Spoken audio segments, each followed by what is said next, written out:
জি বাংলার জনপ্রিয় সিরিয়াল কার কাছে কই মনের কথা। শিমুলের সাথে এই ধারাবাহিকে ঘটে চলা বহু ঘটনার সাক্ষী বাস্তবে বর্তমান, যারা এই সিরিয়ালের গল্পকে বাস্তব বলে চিহ্নিত করেছেন। শিমুল চরিত্রের মধ্য দিয়ে বহু মানুষ তাদের প্রেরণা, তাদের বাঁচার পথ খুঁজে পাচ্ছেন।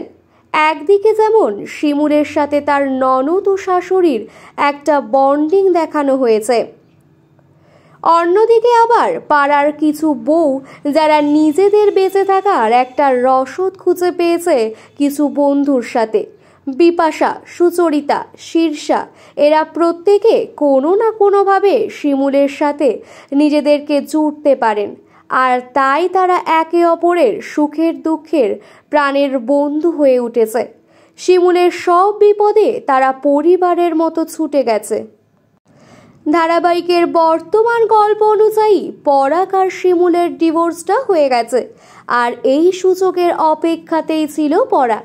শিমুলের সাথে ডিভোর্স হতেই পরাগ প্রিয়াকে বিয়ে করার তোড়জোড় শুরু করে দিয়েছে।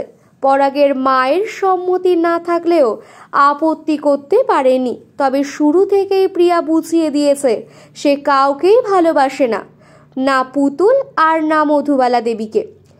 আশীর্বাদের দিন পুতুল প্রিয়াকে কথা শোনালে প্রিয়া আর তার মা মিলে মধুবালাকে বলেন, আপনি ঠিক করে মেয়েকে শিক্ষা দিতে পারেননি, এই মেয়ের তো এখানে থাকাই উচিত নয়, ওকে হোমে পাঠানোই উচিত, ওখানেই ও ঠিক শিক্ষা পাবে।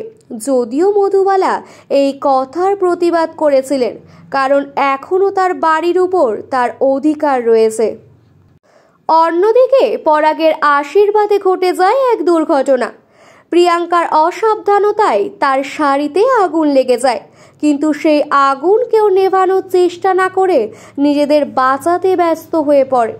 সেই মুহূর্তে শিমুল ছুটে এসে প্রিয়াঙ্কার গায়ের আগুন নেভায়, যা দেখে সবাই অকৃতজ্ঞ হয়ে থাকতে পারলেও প্রিয়াঙ্কার বাবা পারেননি। তিনি শিমুলকে খাঁটি হিরে বলে সম্বোধন করেন।